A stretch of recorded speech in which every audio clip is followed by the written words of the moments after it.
Sebanyak 63 kasus ternak sapi yang terjangkit penyakit mulut dan kuku atau PMK ditemukan di Bali. Temuan ini diungkapkan Kepala Dinas Pertanian dan Ketahanan Pangan Bali, Iwayan Sunade di Denpasar.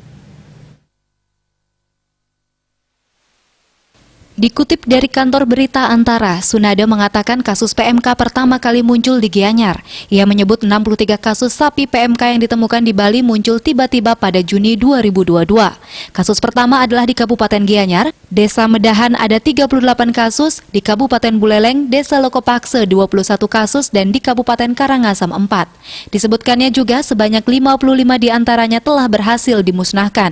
Total 63 kasus dan 55 sudah dimusnahkan. Sisa 8 ekor. Sapi terjangkit yang berasal dari Kabupaten Gianyar saat ini telah dimusnahkan seluruhnya dan belum ditemukan kembali gejala serupa. Namun terhadap 22 kasus di Buleleng, proses pemusnahan belum berlangsung terhadap 4 sapi, begitu pula 4 ekor sapi positif PMK di Karangasem.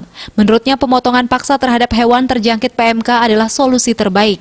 Jika hewan positif hanya dirawat atau dikarantina tetapi berpotensi menjadi pembawa virus.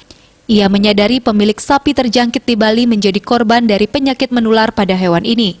Sunade hanya dapat meminta masyarakat paham dengan kondisi tersebut karena wabah ini tidak dapat dihindari. Terkait penyebab munculnya kasus positif di Bali, Kadistan Pangan belum dapat memastikan penyebabnya. Pihaknya hingga kini masih mencari jejak penularan kasus PMK di Pulau Dewata. Sunade juga mengaku kaget lantaran kasus positif justru ditemukan di 3 daerah tersebut, sedangkan pengawasan ketat terhadap hewan maupun kendaraan pengangkut telah dilaksanakan di kawasan pelabuhan. Kendaraan pengangkut ternak pun disemprot disinfektan.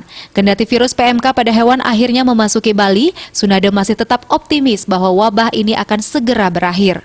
Upaya lockdown diterapkan agar hewan-hewan tersebut tak dapat dikirim menuju luar Bali. Bali Pos melaporkan.